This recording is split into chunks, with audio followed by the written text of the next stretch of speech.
Excel spreadsheet, but then we also check laptops once a quarter or so. We show up, they show up in a classroom unannounced, and everybody get your laptops out, and they take them and they look and they check for appropriate files. They check for care. They can check a whole classroom in an hour. And while the teacher is teaching, teacher knows ahead of time that they're coming, so they prepare the lesson that's not going to require the laptop, and they can look and make sure everything. You know, they can audit it for files and for care, and then at that point, that's why if something is not on there that should be, then it comes off. That's a team. That's the technology facilitator.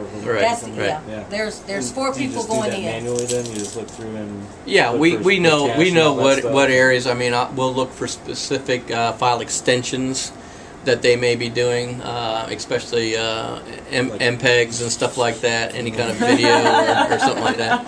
I mean, you name it, we found it. And there's also certain areas in Windows that and even Apple software that you have to keep open because it always needs to write it in that temp file. And sometimes the students will find that, and that's where they like to stick stuff, you know, that they don't want us to see, you know. So and then we go right to those files first, you know. Say, okay, let's look at that. Let's just go straight to the replacement cycle on this hardware. Every 4 years. So we have a 4-year coming in would keep the same.